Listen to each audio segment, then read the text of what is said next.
deployment of National Guard troops as a legal insurrection. His words, he went on to say, and I'm quoting here, that this is an organized terrorist attack on the federal government and its officers. He said that local and state officials have refused to aid ICE officers facing relentless terrorist assault and threats to life. Thank you so Governor, much what did you for think joining us that on this statement from live Steve Miller? broadcast. I don't know what reality Here in that is not the Brossard, situation on the ground. that's where I am, I have a lot of and confidence I want to you have actually to show you the highway, and from Brossard to completely to north of Montreal. So I'm going to cross the bridge of Champlain that you can enjoy, and when I reach there I'm going to tell you, so watch. Meanwhile you'll be following the news from radio, Vermont Public Radio. I think we have to uphold the rule of law. You know, if there is criminal activity on the ground, people are being held accountable. The facility there is able to operate, and people who have a disagreement with the federal government can be outside that building voicing their concerns. So here I am on the highway Tari. What the administration is doing about ICE enforcement. Tari, that is going up east to and west. People are able to lawfully protest. We can do both. And there is not no, north to south actually. So 10, it is crossing the highway Tari and the highway 10. So this area is called Governor, I'd like to ask you, what if your conversation District or 10 Tari, and there are a lot of buildings that are being now constructed, as you can see in the front of the camera. Well, Governor Pritzker and Governor Newsom have been keeping in close contact. Everybody's concerned, right? Let's think about individuals involved here. The National Guard members in all of our states, Republican or Democratic states, are citizen soldiers who step away from their regular day jobs and away from their families to serve the country when they are called up. They should only be used. It looks like the traffic is heavy here in the front of me, I need our, and I don't know what's going on. Today is Monday, so Monday is usually busy day, and I think that's why I can see now the traffic has started here. And there's no national threat in our cities, and I think yeah, actually that's what you see here.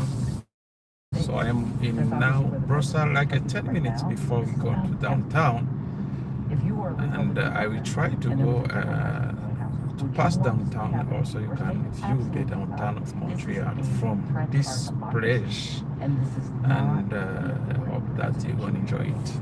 We've been speaking with Oregon.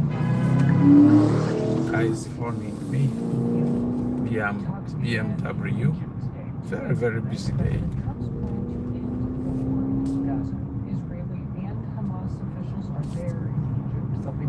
U.S. envoys for the indirect talks. The meetings are taking place as Israel commemorates those killed and abducted on October 7th, 2023, so exactly 2 years ago tomorrow. Here to tell us more is NPR's Ruth Sherlock, one of our team of reporters covering all these developments. Hey, Ruth. Hey. Hey, so just to lay out the stakes, the death toll in Gaza now stands at more than 67,000 people. That's according to health officials there. The war is now moving into its third year, and President Trump is warning he will back Israel to the hilt if Hamas does not sign his deal. So what do we know about how these talks are going? Well, Trump is asking all sides to move fast to complete parts of the deal even this week. But the reality is this could take longer than Trump suggests. There's a lot that still needs to be worked out. Both sides have to agree, for example, which Palestinian prisoners Israel will release. And Hamas says the remains of some of the dead hostages are under rubble, and they need a significant pause in Israeli bombardment to be able to exhume them.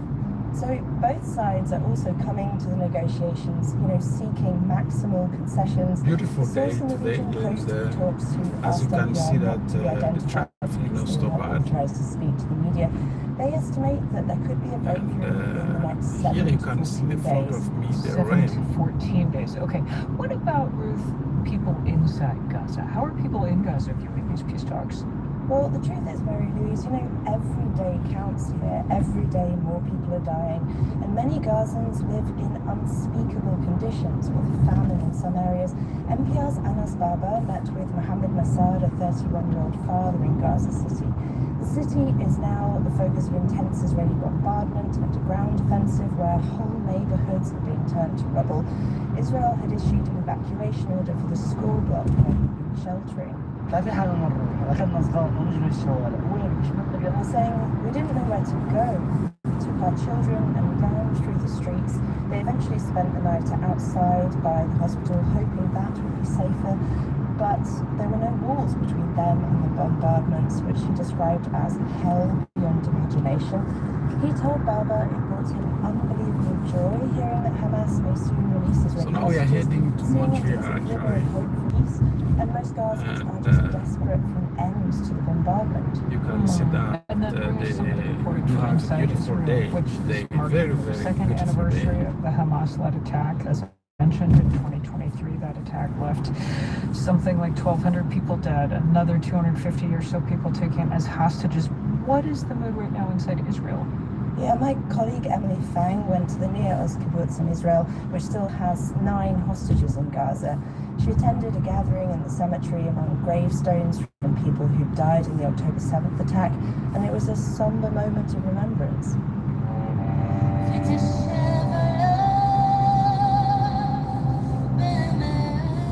Families of the hostages are doing everything they can to keep up the pressure for a deal, even pushing the Norwegian Nobel Committee to award the Peace Prize to President Trump.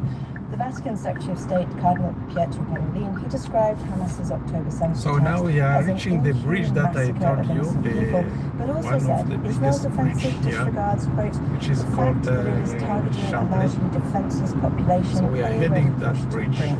That's NPR's Ruth Sherlock in Rome. Thank you, Ruth. Thank you. It's called Port Champlain Bridge or Samuel Champlain Bridge. Very, very big bridge.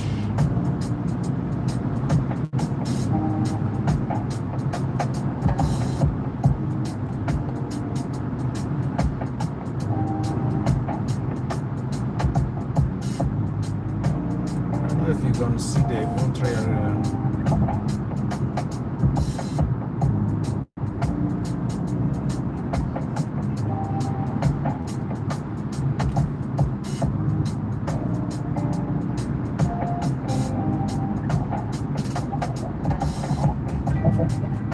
Montreal City in the front. You're listening to All Things Considered from NPR News. It's been 2 years since the Hamas-led October 7th attack. One Israeli hostage who survived 491 days in captivity tells his story. Tomorrow on Morning Edition from NPR News. And you can get local news and weather during Morning Edition tomorrow on Vermont Public. Funding for the Eye in the Sky forecast is provided in part by Union Bank of Vermont and New Hampshire, a Vermont institution since 1891. Details on opening an account online at ublocal.com. So From in the the Fairbanks front you Museum can in see St. the John's city Way, this is the Eye actually. in the Sky weather update. Temperatures will Yeah, stay the on city the that low you side can see overnight, in the only front. dropping into the 50s and low 60s. There is a storm system that has been slowly approaching from the west, which will push out the high pressure overhead. This will then position it so that warm southerly air will flow up into the north tonight and into tomorrow before the storm fully passes through and cooler air then follows. Tomorrow we are in for another warm day with highs in the 70s to nearing 80. For the forecast tonight, mostly clear with periods of clouds and a chance of patchy valley fog. Lows will be in the 50s to low 60s. Then on Tuesday, increasing clouds from the west with showers to follow. Highs will be in the 70s to nearing 80 degrees. Then for Tuesday night, widespread rain showers take over with a chance of localized downpours. Lows will be mainly in the 50s. I'm meteorologist Mike Duffin with an Eye in the Sky. Support for programming from listeners like you. In Core 360, active chairs for business and home offices that can turn a seated workday into a workout. QOR360.com. And Mitchell Giddings Fine Arts presenting A Step Crescendo. So let me try to Paintings by Dan well done to now. pass through this one so that you can see the horse 29 city. Celsius in Montreal. And around our region, in Brattleboro, 83 degrees. In Ludlow, it's 84. And in St. Albans, 85. Support for NPR comes from this station and from ARM, committed to delivering innovative, advanced So we are designed reaching to now the provide in the companies to unleash the which is capabilities and experiences of we're AI. not very far The from the future of city. AI So is built on ARM. in about 5 minutes we're gonna reach there. From the Lodestar Foundation, inspired by the principle that helping those in need is a path to a happier, healthier, and more meaningful life. Learn more at lodestarfoundation.org. And from the listeners who support this NPR station. It's All Things Considered from NPR News. I'm Mary Louise Kelly. And I'm Juana Santos. The latest French government lasted just 18 hours as France's third prime minister in only a year resigned today.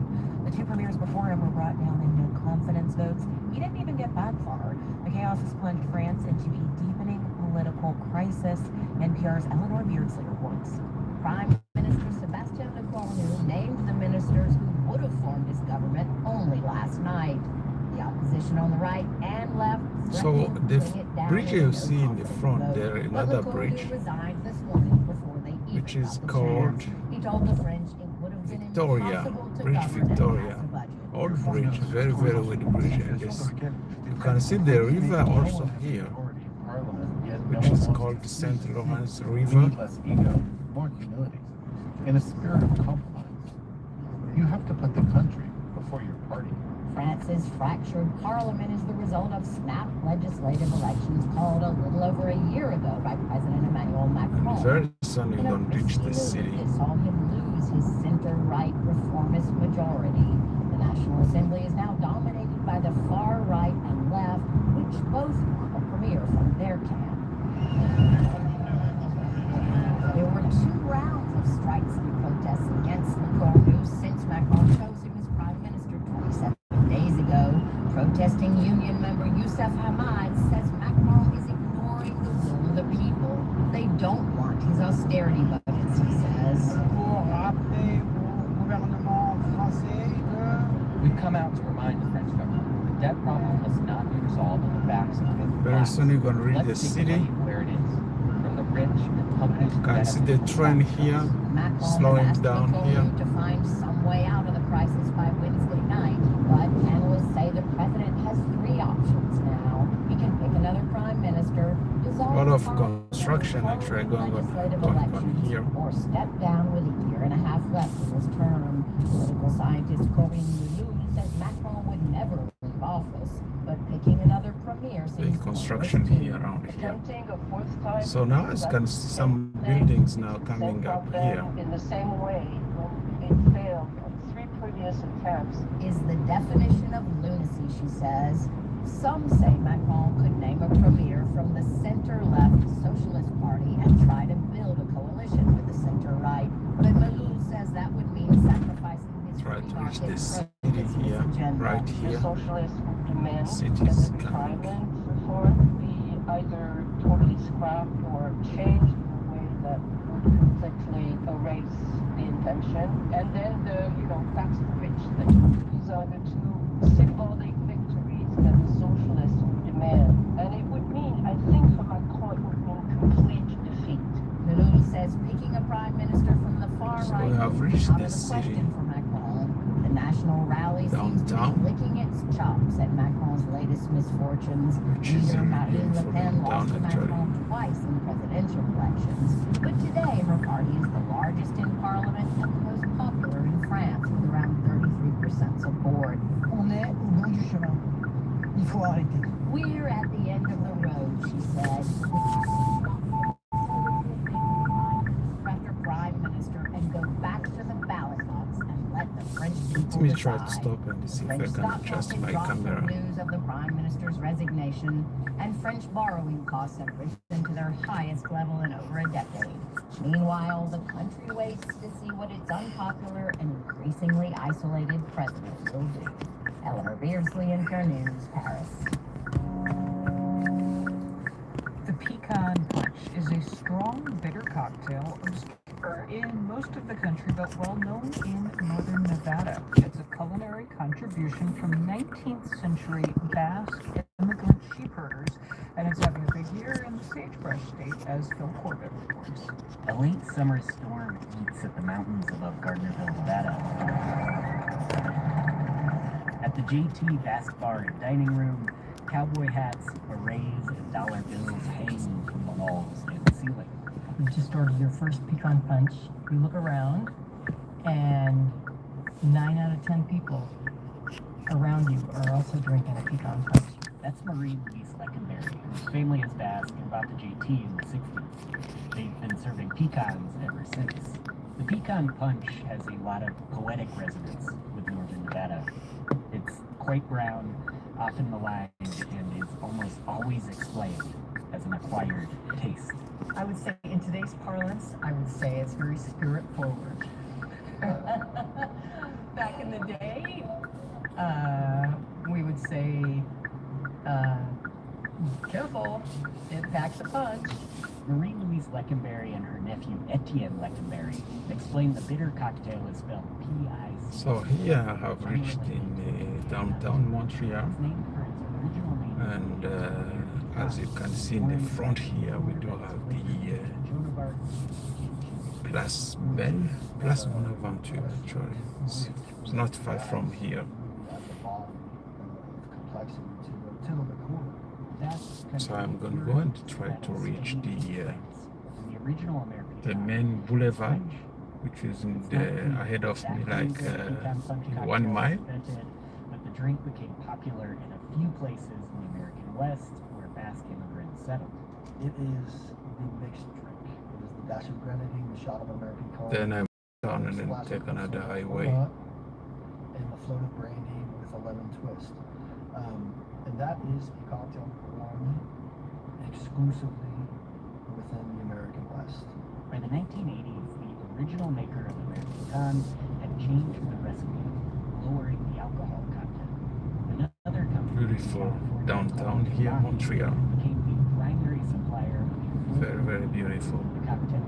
At times, that made the supply feel precarious, like in 2024 when a shortage swept across the state. One day we just didn't get Toronto. Chris Barkley is a bartender at Casale's Halfway Club in Reno, Nevada. Really find anything damn near impossible, and when you try to find a substitute for it, it just wasn't working. The shortage only lasted a couple of months. Rumors started to spread that Toronto Very beautiful. dropped the product entirely. Then, earlier this year, they gave the recipe to a Nevada distillery free of charge, moving production of the main ingredient to Nevada for the first time. They decided last year that they were going to pass the torch, and they chose us. Joe Canella owns Farino Distillery in Reno, which got the recipe. We now have this like important component of this thing, this very important like Nevada thing, and obviously Nevada Basque thing. And it's my job to keep it going. Shortly after the first batches were made in Reno, state lawmakers passed the bill, and in June, pecan punch officially became the state drink of Nevada. People coming to Nevada for the first time, they look out and they say, there's nothing here. And it doesn't take them very long to feel what that ocean of sagebrush just did to you. And I would say that's very similar to pecan punch. At first, she says, the high Nevada desert can be harsh, like the drink.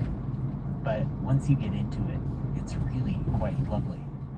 So we have reached the main boulevard, which is called René Lévesque.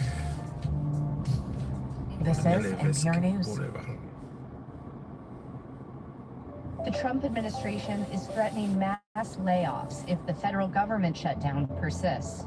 I'm Michaela Lafrac. On the next Vermont edition, we'll talk with Vermont Senator Peter Welch, a Democrat. He'll give us an inside look at the negotiations happening in the U.S. Senate and the long-term effects of a shutdown on Vermont. What are your views on the federal government shutdown? Does it affect you or your family? Email Vermont Edition at vermontpublic.org and join us tomorrow at noon. And as a reminder, later this evening at 7, you can hear today's Vermont Edition rebroadcast. It's an interview with Governor Phil Scott, his administration gearing up for the start of the legislative session in just a few months.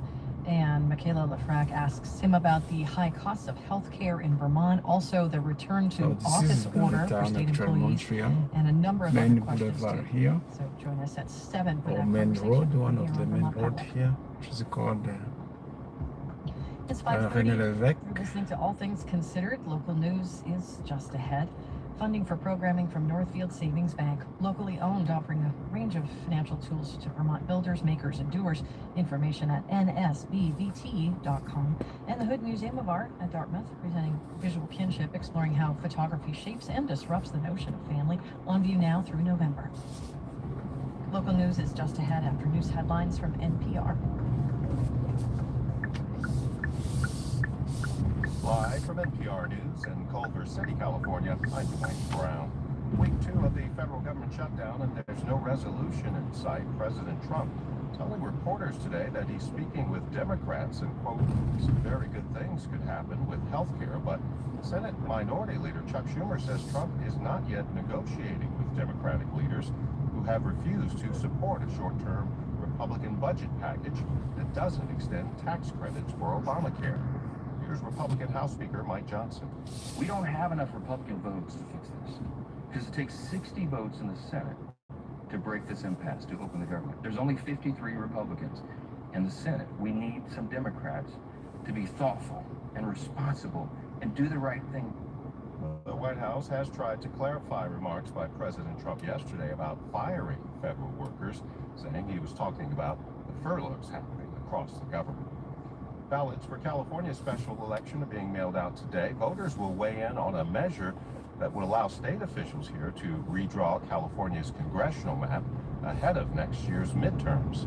NPR's Ashley Lopez reports.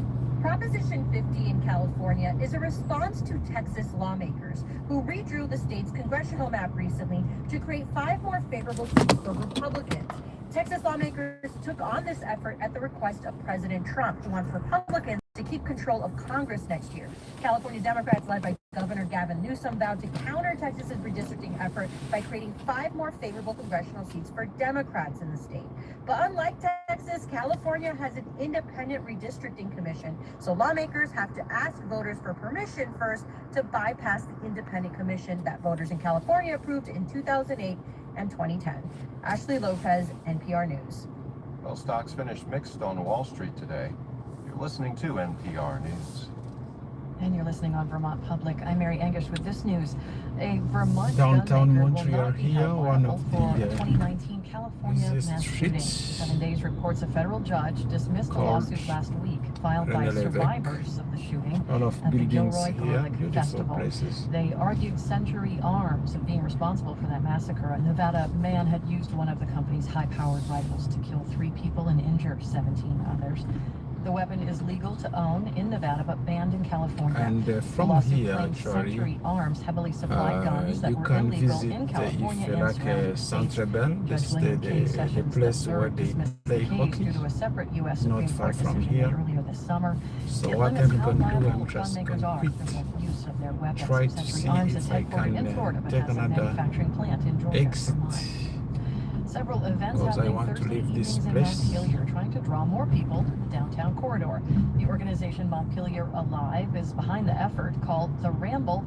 Executive Director I'm going to Keith try Strauss to says see they'd if I invite can people to do come one shop of the downtown tour later and on then go Thursday to St. evenings throughout Catherine Street, October, which is along really with very on projects like very organized busy street here. And let's see if I can just walk you through and show you. Has worked over the past couple of years to illuminate 7 of our downtown bridges with artistic, beautiful colors. Trout says Montpelier businesses have been through a variety of challenges over the past number of years with the pandemic, historic flooding in 2023, and recent construction projects. That's the news from Vermont Public. You can follow more on the Vermont Public mobile app. Support comes from Northfield Savings Bank, locally owned, offering a range of financial tools to Vermont's builders, makers, and doers. Information at nsbvt.com. Eye in the sky overnight, mostly clear. Periods of clouds, patchy valley fog developing east, mild lows 50s and low 60s. Tomorrow, sun mixes with clouds from the west. Showers develop through the St. Lawrence Valley and New York, reaching northwest Vermont Very and New busy, Hampshire yeah. later in the day. So let Highs me show tomorrow, the building 70s instead of showing to you near the 80. cars. Find the latest forecast from the Fairbanks Museum at vermontpublic.org/weather. All Things Considered is on Vermont Public, and it's 5:35.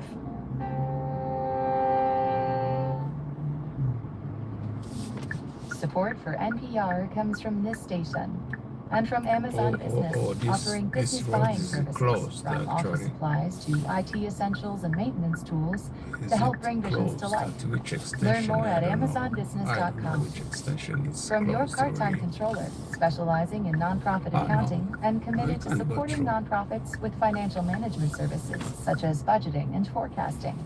yptc.com/NPR. And from the A lot of listeners who constructions support here this around here. NPR station. This is All Things Considered from NPR News. I'm Mary Louise Kelly. And I'm Juana Summers. CBS's new editor-in-chief says two groups of people have increasing power over the media. The, quote, America loathing far left and the, quote, history erasing far right. She says she wants to appeal to the vast majority of Americans in the middle. We are talking about Barry Weiss, the former New York Times opinion editor who left the Times to launch the Free Press and today added one more title to her resume. NPR's David Folkenflik is here with more. Hey. Hey, Juana. So David, start by just telling us, what do we need to know about Barry Weiss?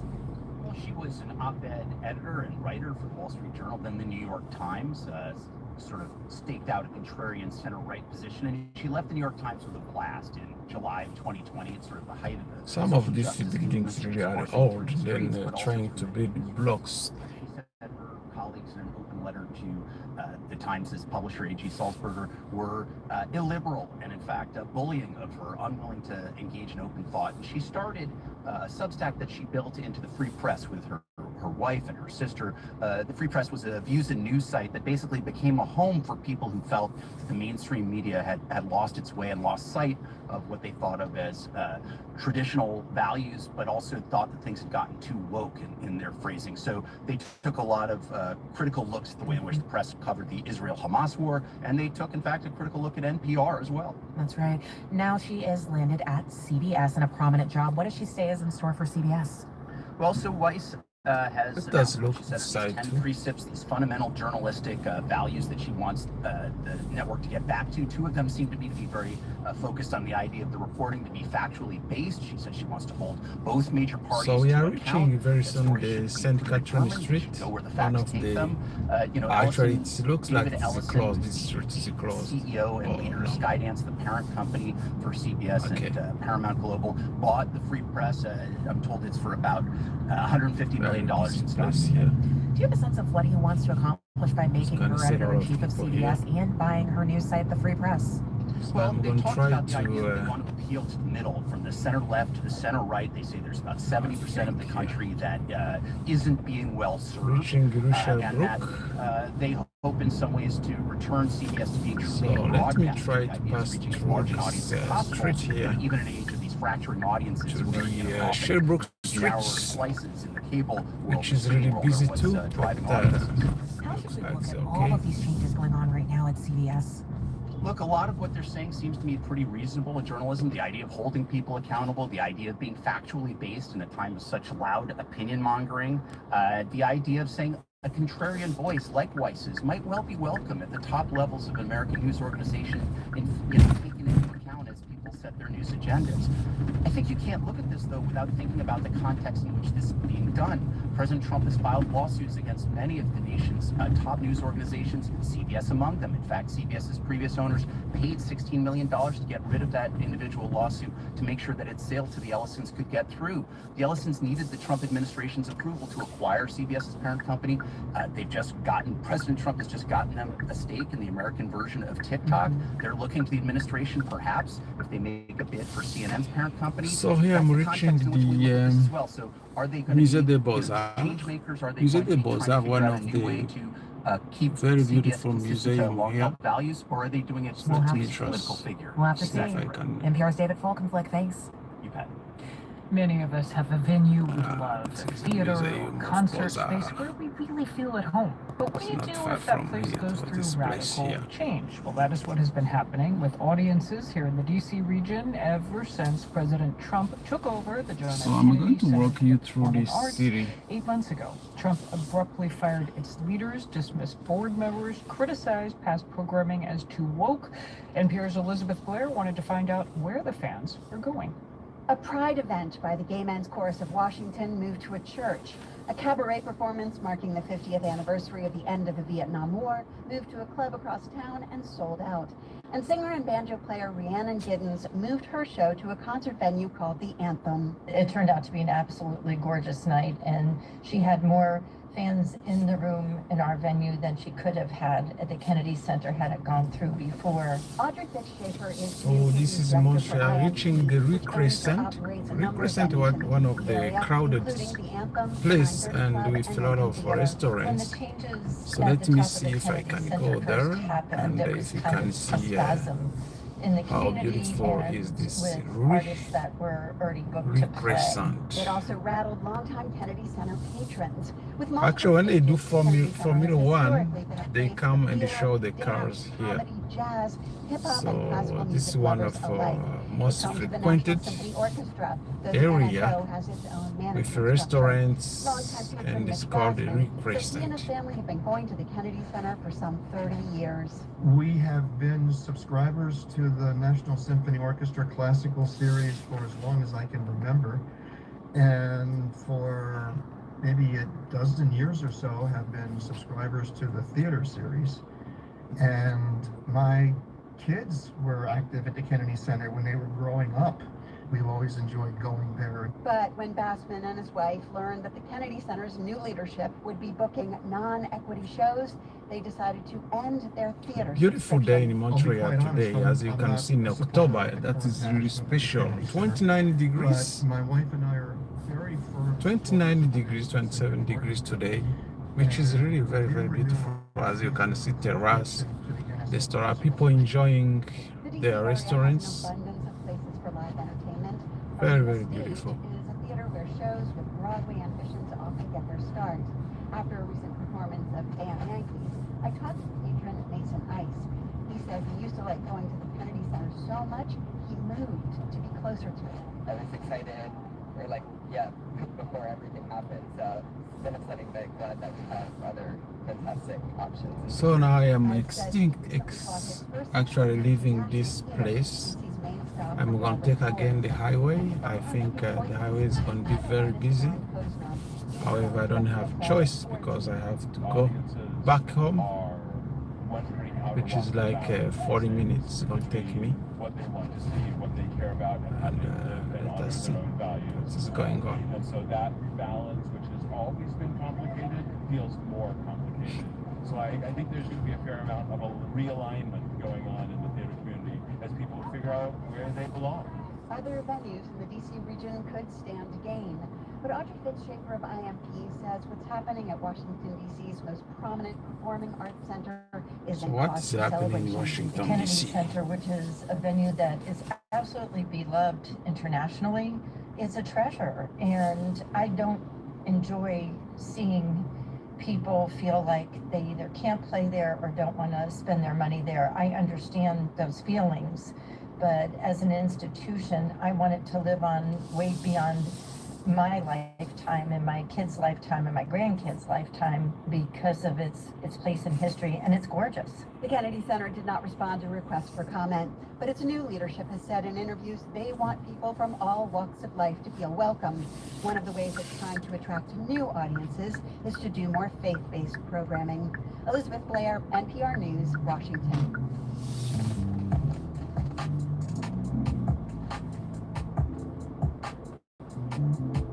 You're listening to All Things Considered from NPR News. A venerable political puppet show is touring the country. The Vermont-based Bread and Puppet Troupe started in the early 1960s. Maybe you've seen their giant puppets of white birds at peace protests. NPR's Netta Ulaby wondered how these self-described radical counterculture artists are meeting this moment. This ragtag circus tours in a rickety bus packed with handmade masks, colorful flags, and 15 puppeteers who fervently believe in the revolutionary power of art. Like actual revolution. Welcome to our domestic resurrection revolution in progress. 44 That's the title of the show minutes Greta to and reach Puppet is home. touring in 33 U.S. cities, including this one at a leafy park in Michigan, with fresh bread served after every performance. The role of the artist is to make the revolution irresistible. That's Abril Barajas, 29 years old, with flaming orange hair. She traveled with the troupe from its communal farm. All the way from Concord, Vermont, the Sheep Note Singers. Shape note, it's a play on the style of hymnal singing called shape note. Dressed as a flock of sheep, the puppeteers sing against the starvation of children in Gaza. The show also parodies some millionaires, with a grotesque figure wearing a suit and flannel mask. This theatrical tradition all from 14th century traveling plays that told stories from the Bible, like old medieval mystery sites will get a glow up in this show. You can see in the front of me we do have the kind of train actually, and also an underground station that is around here. They call it Metro,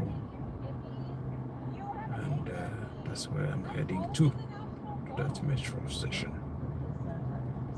So I have just left the downtown place. Busy day, crowded city, very crowded city. Yeah, it's called Gare Lucien Lallier. Gare Lucien Lallier. So now I'm going to take the exit going to Montreal, going north. So that was a glimpse on the city. Now we are leaving the city, actually going to north, still the highway, which is really busy at this time.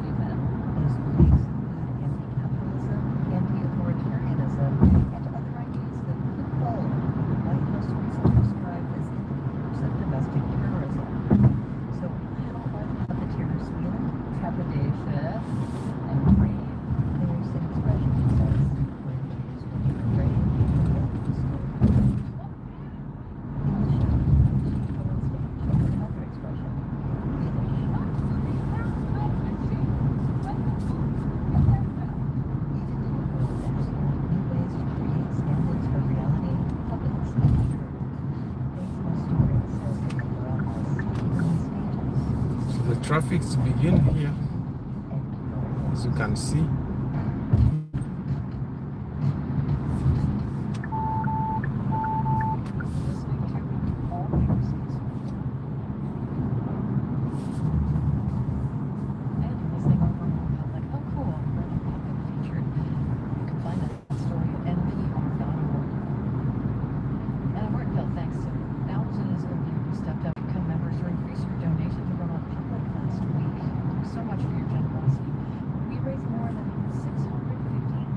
In the front of you, you have one of the biggest hospital, English hospital.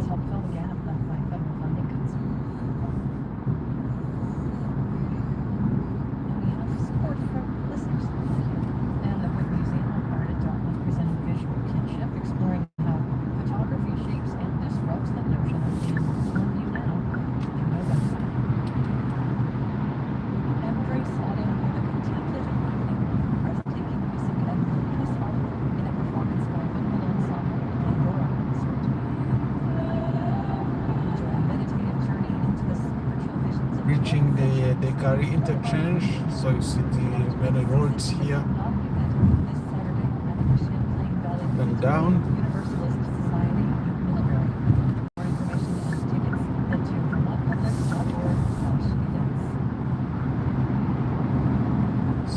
heading to North Montreal.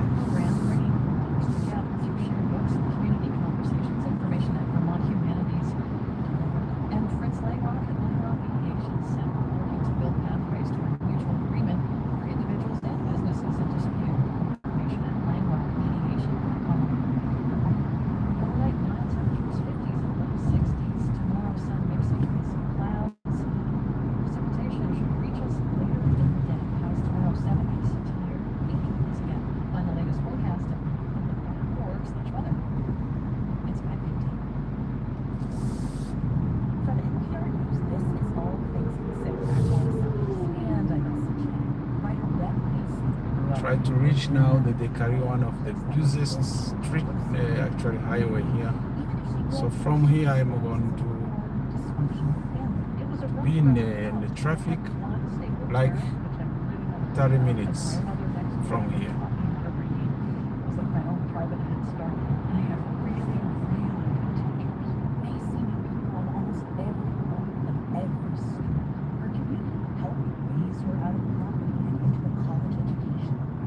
So 16 kilometers, I'm going to use 36 minutes from here because of traffic.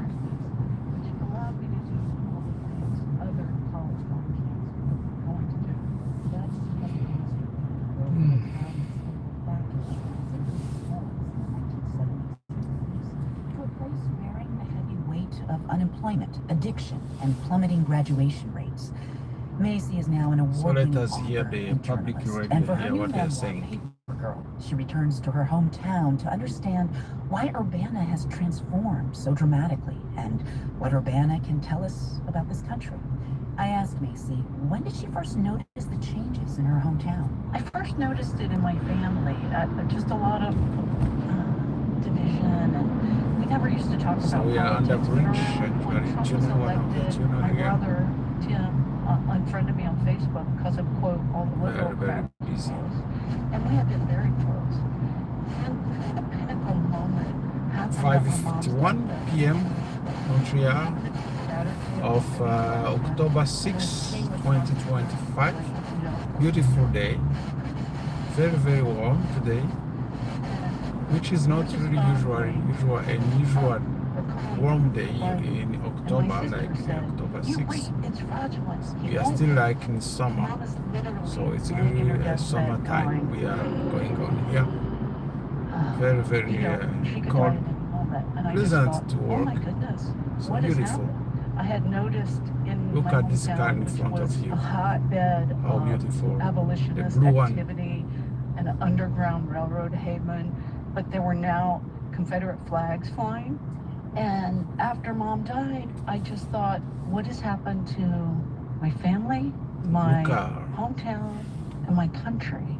And so I decided to go back and try to figure out what had caused the changes. That was a central question. And it wasn't just a shift in political attitudes that you were trying to explain. You write that unprecedented forces were actively turning the community I loved into a poorer, sicker, angrier, and less educated place. And I want to talk about that with respect to a particular person who started your book, Silas James. I mean, you talk about Santa Fe how stark the car. contrast was between Santa Urbana Fe. That is compared to the unique. life that Silas grew up in. So we do have a Mercedes-Benz also here in the front of me, the GMC too. Yeah, so One I of do a the lot of truck reporting here just to called. find a quote young me from the book and talk to teachers and counselors. And I said I want a promising poor kid. They all pointed to him. You know, he had grown up in a family with addiction. His father had died of a drug overdose. His mother was in and out of prison, and he didn't have one stable parent. And so what I saw in Silas's story was just a whole nother level of trauma and abuse. He had been abused by a caregiver at a young age. And that all sort of dovetails once I did the research and I saw that, you know, foster care had tripled since 2015 in Urbana. The number of emergency calls for mental health crises had gone up by a factor of 9 in the 40 years since I had left. And yet, Silas, kind of like me, managed to grab onto these Look at teachers this, who were real this beacons truck in here. his life Look at this that sort of made a way for him. And another empty one. divergence between you and Silas. You got a Pell Grant to attend college. And now kids like Silas, they don't have that same chance because the purchasing Very power special. of the program has radically declined, right? How I does think it's this very affect light when they effectively remove the educational remark, opportunities of poor Americans? and you can so see this huge. I mean, beautiful basically, small we car have taken here. a 4-year Decapotable. college degree away from poor kids, or Beautiful. even lower middle class kids. And we've said either go to the community college or take out loans, which is really dire for even middle class families, This right? one is So when the I went, the whole thing was paid for, even my books, room and board, tuition. I got work study jobs so I could buy pizza and beer just like everybody truck. else. And when Silas went, he had all of his tuition covered, but because he went to a community college, there was no money for him to like move out of his house and live nearby the college. And the college was an hour away, which meant he had to have reliable transportation. Yeah, And I okay. watched that poor kid, he the dropped out the first Q3. week because his car died. And then once he got re-enrolled, I watched him go through. So now I am that reaching, I've course reached in the the course of carry, a which is 10-month very program. busy. After this one, I'm going to take 40, Well, when you were young, 40 you west, had a paper route, now east, hence the title of this book, Paper Girl. And another highway. you've since had a decorated career as a Acura. journalist, and a lot of your book deals with the spread of misinformation and growing contempt for journalists. Can I ask you, like, because I think about this question, what does it feel like to be a member of a profession that many people in your own hometown, many people in the country, probably distrust? It feels painful. My first friend, I've known her since kindergarten. She conducted my mom's funeral. This is how much I love her. She's the one who gave me a ride to school every day. She said, I hate the media. All of this is the media's fault. And I said, Joy, I am the media. And when I write a piece for the New York Times or the Washington Post, it is fact-checked to the nth degree. And at one point, she Very raised busy her voice to today. me and she said, who fact-checks the fact-checkers? And I said, Joy, facts are facts. Like, you know, I was just astonished to hear that. And she just, like my sister Cookie, the one who said the election was fraudulent, she lives in an entirely different news ecosystem than I believe in. And it felt personal when people were saying, you know, absolutely. you lie. Well, then let me ask you a question that a lot of us here at NPR are One of the asking. well-designed cars is the Acura, actually. Acura, that is, if you see the inside of the Acura, is always beautiful. To come back and seek truth. The car is behind, Well, I think we in need to front pay of more me. attention to what's happening in these rural areas, right? More stories. And the about white them. one We is need kind to of start to build back legacy VW. media institutions. I mean, Oh, where I that's live the in first Maryland, time to see Virginia, this when kind I of first car. came to work at the paper in 1989, we had This one. 60-some reporters. Now they have 6.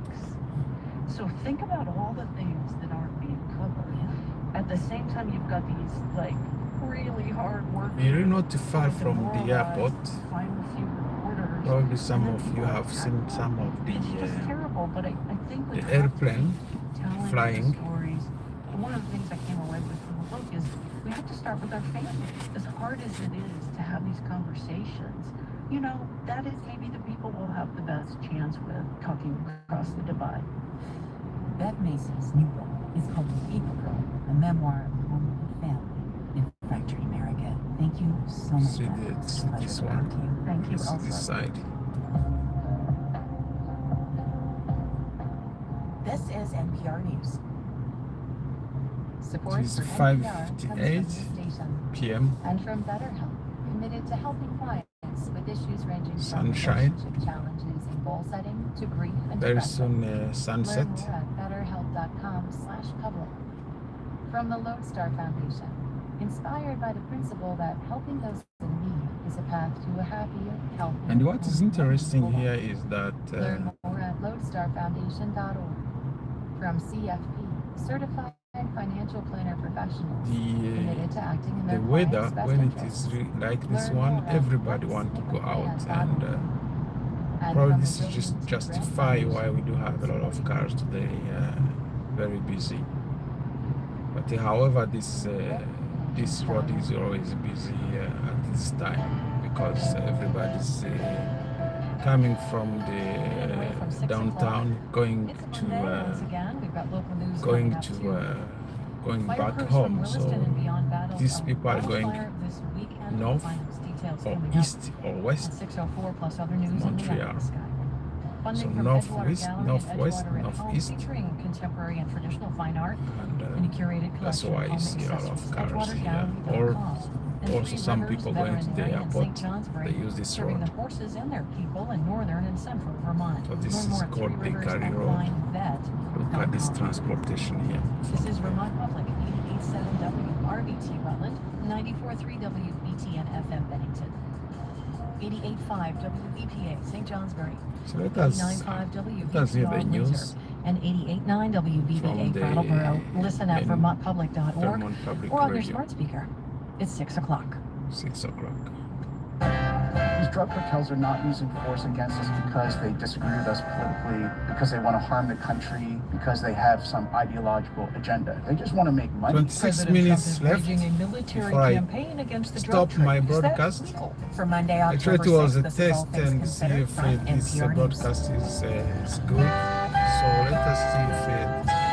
So let us understand. And I'm Juana Summers. Ahead this hour, the Let's rise of follow the Larry news. Ellison. He's a tech billionaire and a soon-to-be media mogul. The potential to persuade Americans, if you own CBS News, TikTok, and CNN, is incredible, and I think it's historically unprecedented. Also, comedian Fred Armisen has a new album. It's called 100 Sound Effects. Which is exactly what it sounds like. I wanted to treat it with seriousness, as opposed to just, hey, I'm going to put together these sounds. I really wanted to book time at an actual. And why some winemakers are reporting their worst year in decades. That's ahead. First News. Live from NPR News in Washington, I'm Ryland Barton. President Trump's deployment of National Guard troops in Chicago can continue, at least for now. Federal Judge April Perry is giving the administration 2 days to respond to Illinois' lawsuit challenging the deployment. Illinois Governor J.B. Pritzker says Trump is causing chaos to create the pretext for invoking the Insurrection Act. Trump That's is the 18th causing century law that chaos. allows a president to use the U.S. Do you military agree? against Americans on U.S. soil under certain conditions. Trump says he's willing to go there. Well, I'd do it if it was necessary. So far, it hasn't been necessary, but we have an Insurrection Act for a reason. If I had to enact it, I'd do that. If people were being killed and courts were holding us up, or governors or mayors were holding us up, sure, I'd do that. I mean, I want to make sure that people aren't killed. We have to make sure that our cities are safe. Trump argues troops are needed to help fight crime and to ensure that federal agents can enforce immigration laws in the city. Negotiators from Israel and Hamas are holding talks in Egypt today on a possible end to the war in Gaza. President Trump and Arab countries are urging both sides to reach a deal, and soon. NPR's Carrie Kahn reports there are still major sticking points. President Trump warned Hamas if it doesn't cede power and release all 48 hostages, dead and alive, it faces, quote, obliteration. Trump also told Israel to pause its bombing of Gaza. Israeli airstrikes over the weekend killed dozens, according to Gaza health officials. Arab mediators are pressuring Hamas to negotiate at a time when it is facing great losses on the battlefield. Israel and the U.S. are demanding Hamas release all hostages quickly. Hamas says it needs time to locate the dead. There are disputes over which Palestinian prisoners Israel release in exchange for the hostages, how Hamas will disarm and relinquish power, and over Israeli troop withdrawal from Gaza. Carrie Kahn, NPR News, Tel Aviv. President Trump and Brazilian President Luiz Inácio Lula da Silva spoke over the phone today in a first move to discuss commercial relations after the steep tariffs the U.S. imposed on Brazil. From Rio, Julia Garnero reports the conversation lasted half an hour. On his social media site, President Trump said the call had focused mostly on economy and trade between the U.S. and Brazil, and that he and President Lula would get together in the not-too-distant future. He wrote, quote, "I enjoyed the call. Our countries will do very well together." This follows a brief exchange at the UN General Assembly, where President Trump said he and Lula had, quote, "excellent chemistry" after months of strained relations. According to the Brazilian government, President Lula called for Trump to reduce the 40% tax surcharge on Brazilian goods and for sanctions on Brazilian authorities to be lifted. For NPR News, I'm Julia Carneiro in Rio. You're listening to NPR News from Washington. Support for NPR comes from NPR stations. Other contributors include the Doris Duke Foundation, which aims to support the well-being of people and the planet for a more creative, equitable, and sustainable future. And listeners like you who donate to this NPR station. It's 6:04. I'm Mary Angish with this news from Vermont Public. Fire crews from Williston and beyond battled a wildfire this weekend in the area of Brownell Mountain. The Williston Fire Department shared on social media that the 1-acre fire was first reported on Saturday afternoon. Then area fire departments and a wildfire response helicopter, which was staged in Lebanon, New Hampshire, worked to control that blaze. WCAX reports that the fire was fully contained last night. It did not grow to more than 1 acre in size. The Williston Fire Department reminds people that open burning is prohibited at this time. Vermont has a statewide debris burning ban in effect. Drought conditions in Vermont continue to put the state at greater risk for wildfires, and local and federal officials are on guard. The Green Mountain Forest is only allowing people to light fires in approved metal pits or mounted grills, but not everyone is following the rules. Vermont Public reporter Nina Keck witnessed that firsthand this weekend when she was hiking in Chittenden, Vermont. Keck and some other hikers stumbled across an unattended campfire and had to contact authorities to have it put out. More than 3 dozen first responders came to help. You can read more about that experience and see video of the response on vermontpublic.org. And a popular Lake Champlain fishing spot is temporarily closed to help support spawning salmon in the area. A marked portion of Hatchery Cove in Grand Isle closed October 1st. It will remain closed until November 30th to allow the landlocked salmon safer passage from the cove to Hatchery Brook, where they will lay their eggs.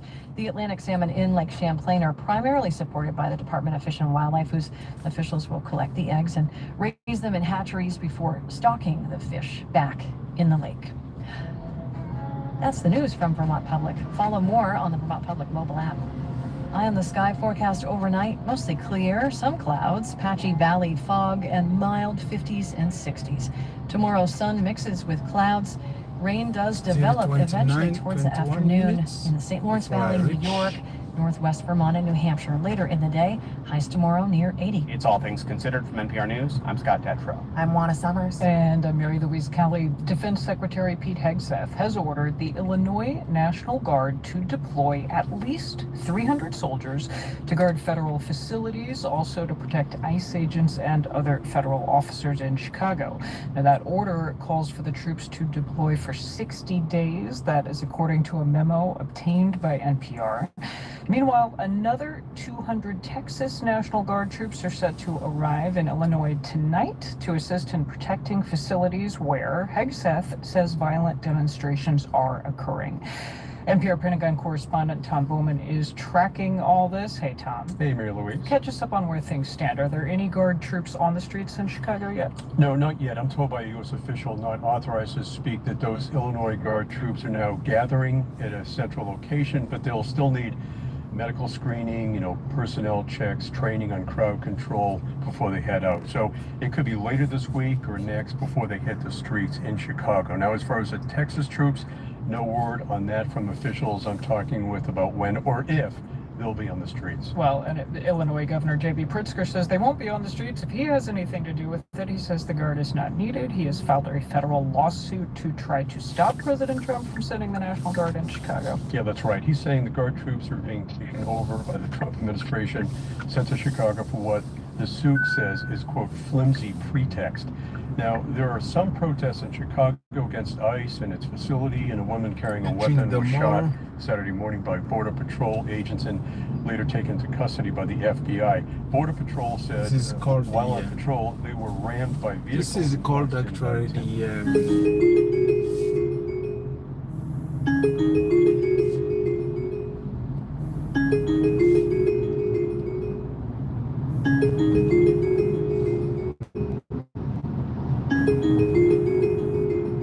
looks like the traffic is okay.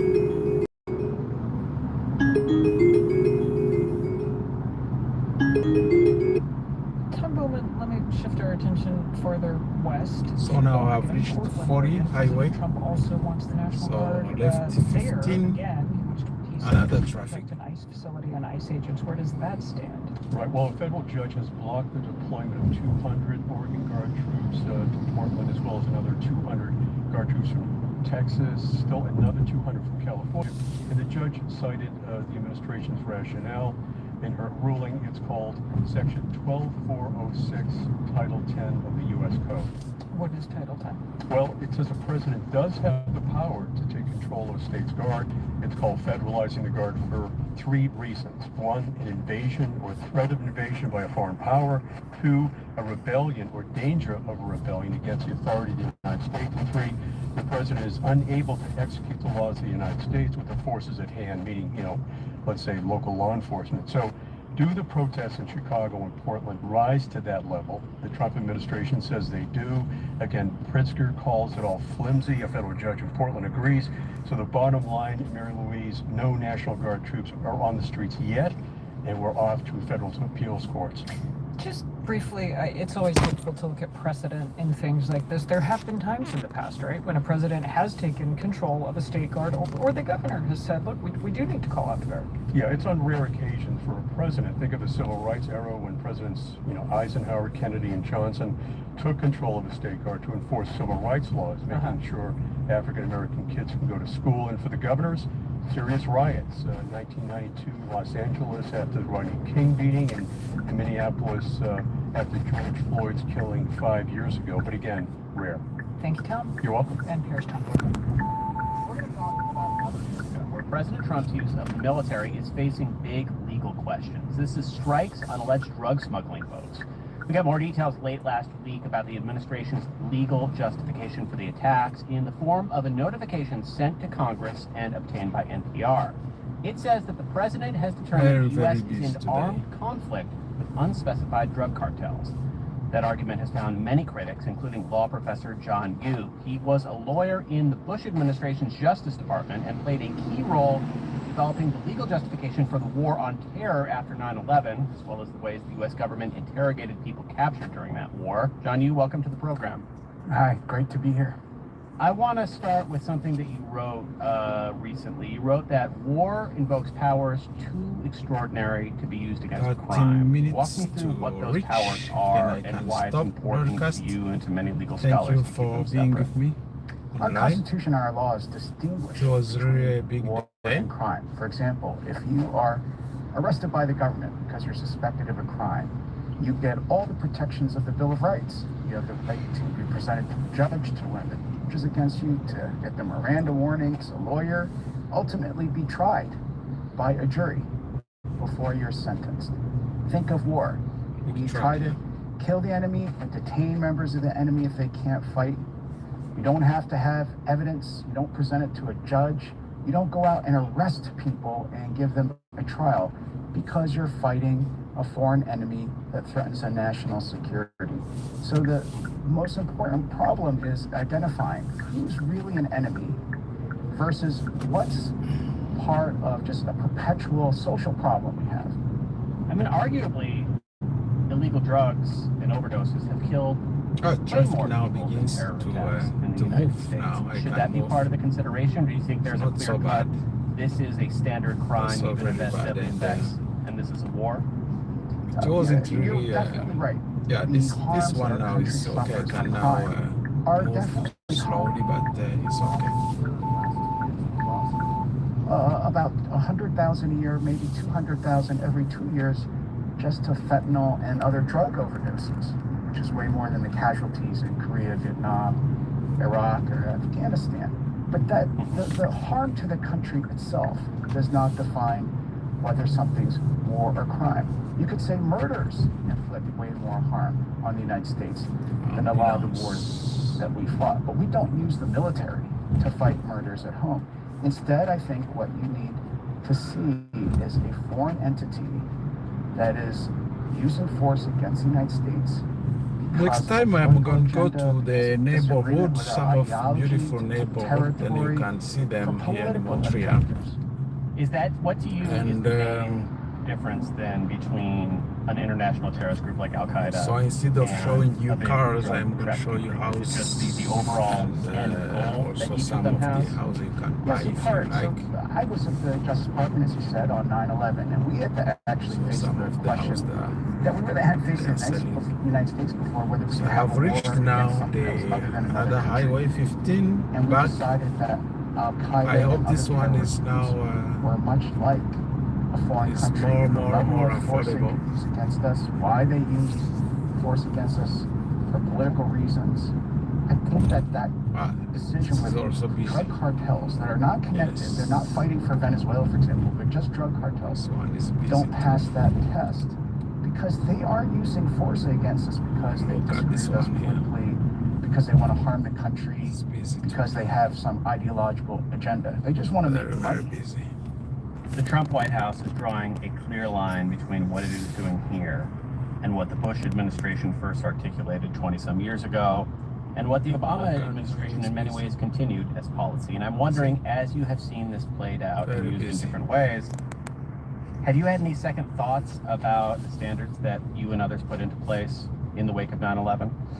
I don't, and I'm not saying that, right, we have perfect answers. You know, we were under a lot of pressure on September 11th itself while we were suffering attacks from Al-Qaeda. But the way we thought about it was, can we ever use the military against something other than a nation? And look, there were a lot of people in Congress and in the academy and media who were critical of that view. And that's why we went to Congress and within a week got an authorization to use military force. 7.7 kilometers. And we went to the Supreme Court when the very first detainees were captured out of Afghanistan, and the Supreme Court agreed. I think that's something that the Trump administration should do if they really, because I think they're going out way on a limb, way beyond what we did.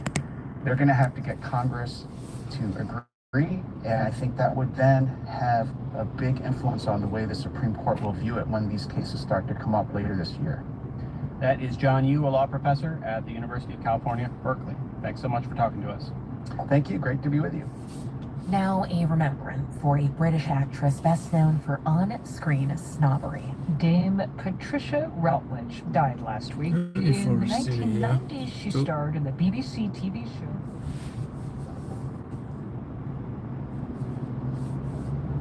So reach the, this is 15 North. So for those who knows Montreal, that is North Shore of Montreal, and the cars you see here, around here, the other side, the opposite side, they are going downtown. Now this one is, oh, now the traffic looks like it's free. I can now jump up. As you can see now, can move forward.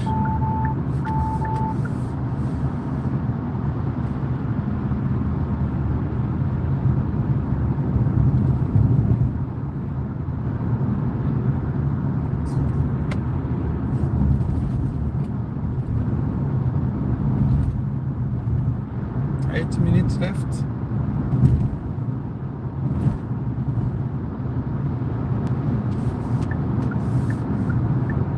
6:17.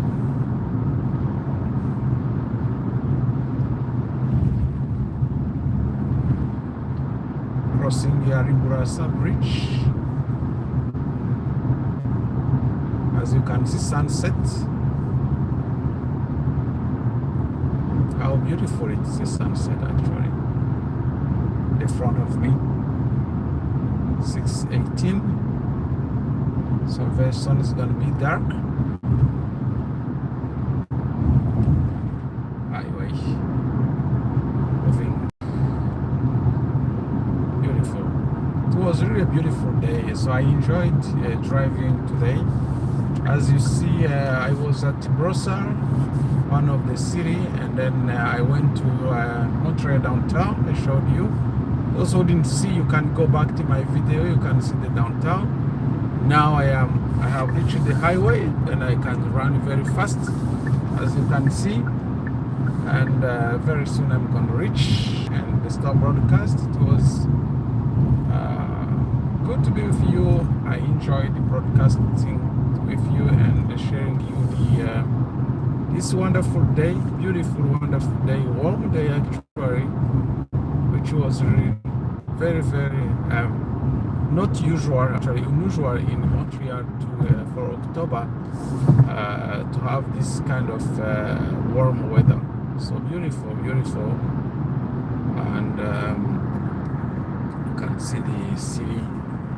I'm crossing the bridge. and almost reaching my destination.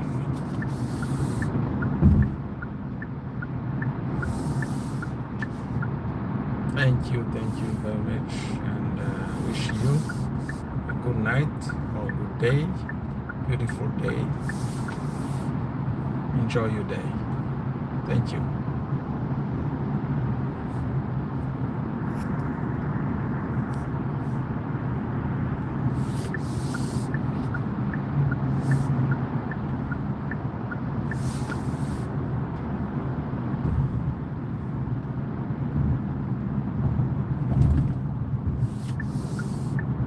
Thank you very much. Have a good day.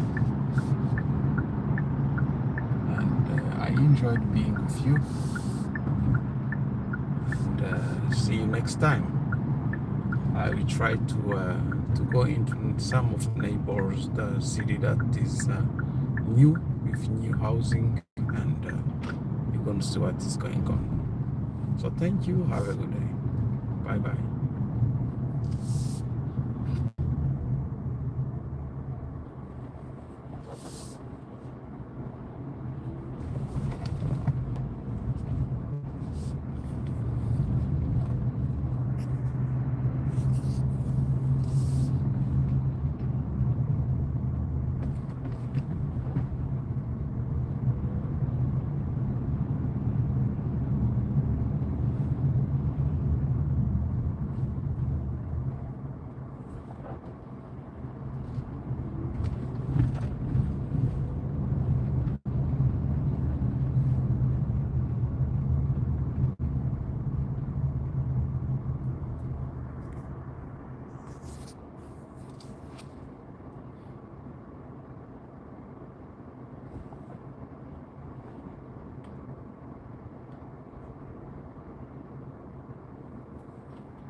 My life, you know, there would just be like a Halloween record that would come out, or sound effects CDs that would come out, and it was just fun just looking through all the titles and everything, and then just, you know, sampling some of them, and it was just like a feeling of like, oh, whatever happened to those?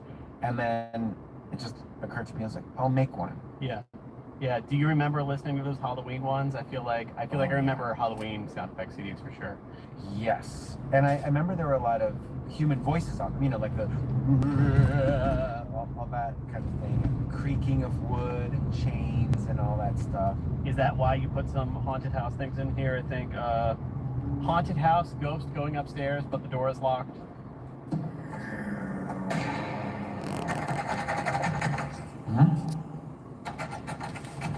Haunted house ghost, but nobody is home. There's nobody here. Yeah, I wanted to do more.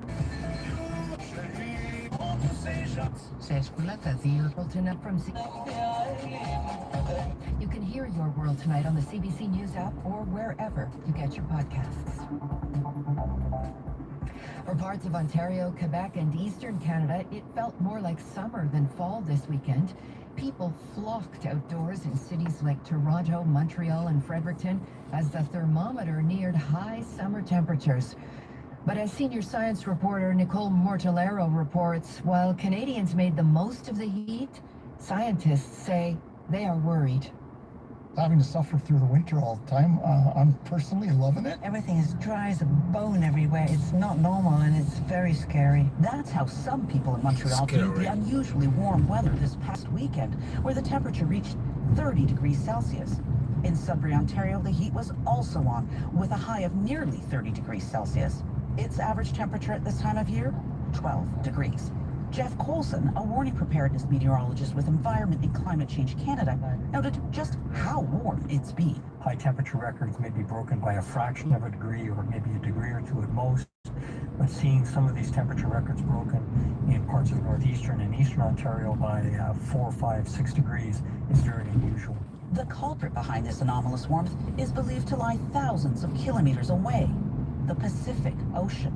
Lou Alawi at Masu from the University of British Columbia said the heat in the Pacific Ocean is getting warmer under climate change, and it's believed that it can affect the jet stream, a rushing river of air in the upper atmosphere that separates warm and cold air, which in turn can drive weather patterns. What the theory is right now is that because of these very warm areas in the Pacific region, we're having this impact on the jet stream. So what that means is that the weather systems will be pushed northward, and when we have these lows and highs coming through to the US and Canada, they're going to be affecting our weather. William Chung, a professor and director at the Institute for Oceans and Fisheries at the University of British Columbia, said, while some people may enjoy prolonged summer-like weather, it comes with consequences. It affects precipitations, it affects agriculture. It also makes the forest drier, that can lead to increase the risk of forest fire. And that's not to mention the effects that the unusually hot Pacific Ocean has on